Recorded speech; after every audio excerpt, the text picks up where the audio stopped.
नमस्कार किसान साथियों, स्वागत है आप सभी का एक बार फिर से एग्री पे मिली के ऑनलाइन प्लेटफॉर्म पर। किसान साथियों, आज अपन बात करेंगे नाबार्ड योजना के तहत मिलने वाले पशु लोन के बारे में। यानी कि किसान भाइयों, अगर कोई भी किसान भाई पशुधन को बढ़ावा देना चाहता है तो नाबार्ड के तहत डेयरी फार्मिंग लोन ले सकता है और अपने व्यापार को आगे बढ़ा सकता है और अच्छी आमदनी कर सकता है। तो इसके बारे में आज हम डिटेल से बात करेंगे कि इसके लिए किसान भाई किस प्रकार आवेदन करे, कहाँ पर आवेदन करे, नाबार्ड क्या है, इसका क्या उद्देश्य है, कौन कौन से दस्तावेज इसमें ऑनलाइन आवेदन करते समय लगेंगे, कितना लोन अपन को इसमें मिल जाएगा, इसके बारे में अपन डिटेल चर्चा करेंगे। तो जो किसान भाई चैनल पर नए हैं, चैनल को सब्सक्राइब कर लें ताकि ऐसी लेटेस्ट जानकारी आप तक पहुंचती रहे। सबसे पहले अपन बात करें नाबार्ड की, यानी कि नाबार्ड क्या है। नाबार्ड नाबार्ड एक ऐसी संस्था है जो केंद्र सरकार की संस्था है, जो कि RBI, reserve bank of India, इसके जो भी एग्री लोन यानी कि जो कृषि के ऋण होते हैं उनका काम देखती है। और यह जो नाबार्ड जो संस्था है वो बैंकों को फाइनेंस करती है, यानी कि किसानों को जो भी अपन लोन लेते हैं किसान भाई बैंकों से एग्रीकल्चर के, वो भी जैसे कि अपने डेयरी डेवलपमेंट का हो गया या अन्य कोई विकास का हो गया, तो उनके लिए नाबार्ड जो संस्था है उनको लोन प्रोवाइड करती है। इसमें अपन आवेदन की बात करें तो आवेदन ऑफलाइन है, ऑफलाइन आवेदन है। ऑफलाइन आवेदन आपको बैंक में करना है। अब बैंक में अपन को ऑनलाइन आवेदन किस प्रकार करना है, कौन कौन से डॉक्यूमेंट लगेंगे, इसके बारे में अपन चर्चा कर लें। तो बैंक में जाकर के आपको संपर्क करना है और बैंक में संपर्क करने के बाद में आपको एक फॉर्म लेना है। फॉर्म लेना है, खाली फॉर्म, नाबार्ड योजना का डेयरी लोन के लिए अपन को ये लोन के लिए लेना है और इसको पूरा भर के अपन को देना है। और इसमें अपन दस्तावेज की अपन बात करें, डॉक्यूमेंट की, सबसे पहले अपन डॉक्यूमेंट की बात कर ले तो डॉक्यूमेंट में अपने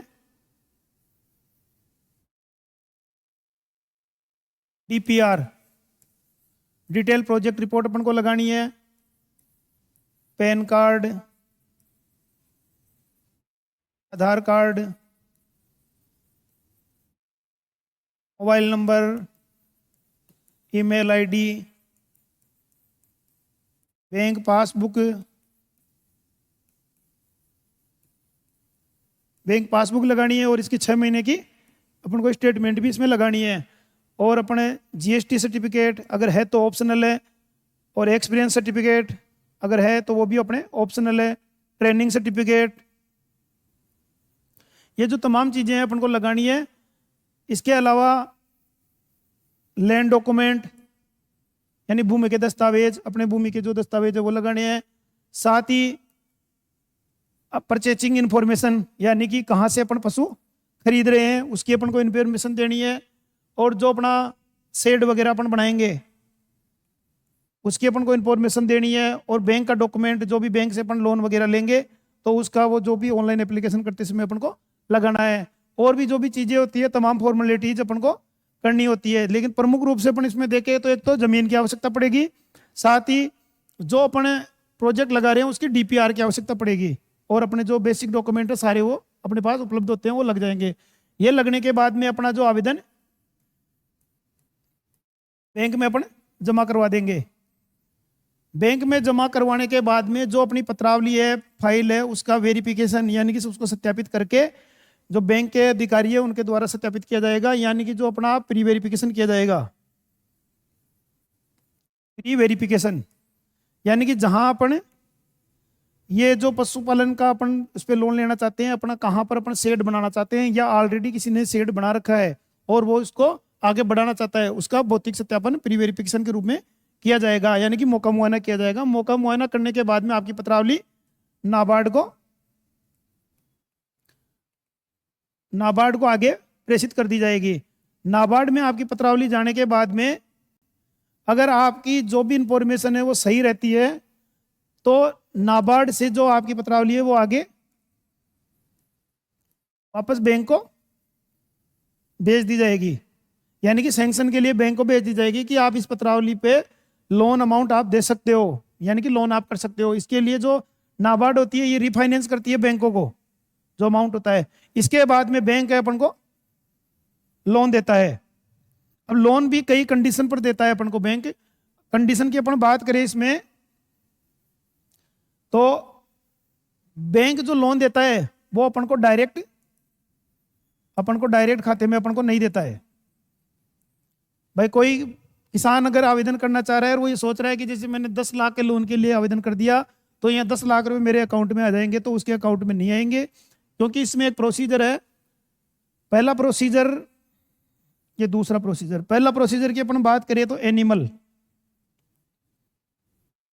यानी कि अपन एनिमल परचेज जहां से करेंगे, जिस किसान से करेंगे, जिस फर्म से करेंगे, या जिससे भी किसी व्यक्ति से अपन खरीदेंगे, तो उसके जो अकाउंट नंबर है उसमें जो अमाउंट है वो उसके जो लोन अमाउंट है उसके खाते में जाएगा। यानी कि अपन ने मान लो 10 पशु खरीदे, 10 पशु खरीदे तो उनका जो भी रेट मान लो, उदाहरण के लिए आप 2 लाख रुपए उनके मान लो, 2 लाख रुपए के अपन ने पशु खरीद लिए, तो अपन को जो इसका बिल है वो अपन को लगाना पड़ेगा और बैंक में देना पड़ेगा। उसके बाद में जो अमाउंट होगा वो सीधा इस व्यक्ति के खाते में जाएगा। दूसरा, शेड, यानी कोई किसान शेड बनाना चाहता है, उसके ऊपर जो शेड बनेगा तो उसके लिए अपन को टिन शेड की आवश्यकता पड़ेगी, लोहे के एंगल की आवश्यकता पड़ेगी, ब्लॉक की आवश्यकता पड़ेगी।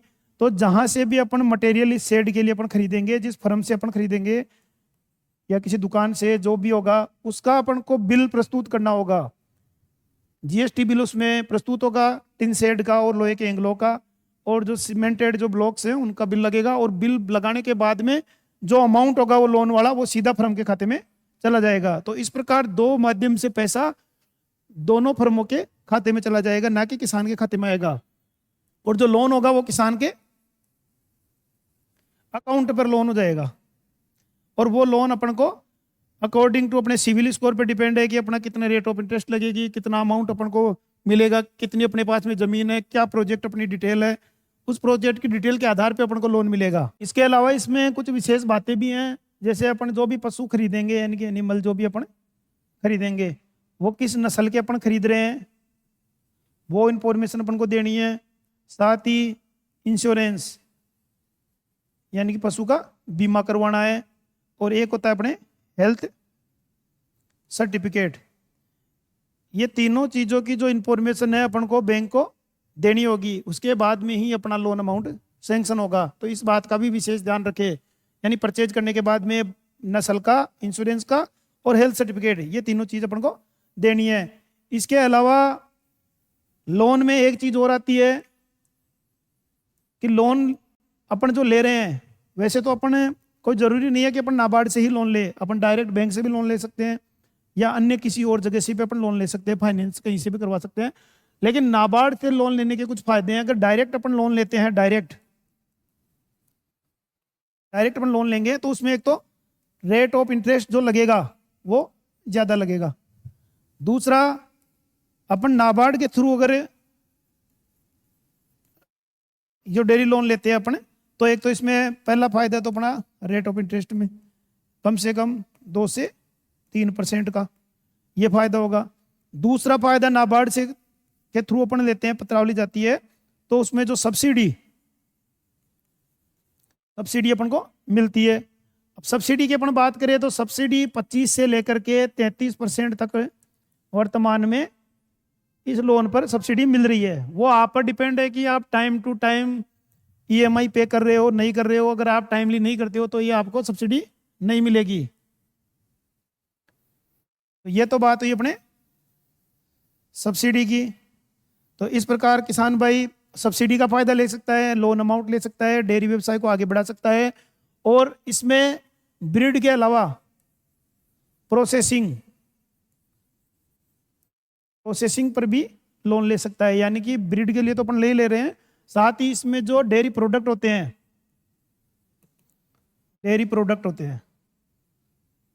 घी हो गया, छाछ हो गई, दही हो गया, जो भी डेयरी प्रोडक्ट है, पनीर हो गया, अगर अपन प्लांट लगाना चाहते हैं या उसको अपन जो व्यवसाय है उसको आगे बढ़ाना चाहते हैं, तो इस पर भी जो नाबार्ड है संस्था है वो लोन करती है। तो इस प्रकार आप लोन ले सकते हो।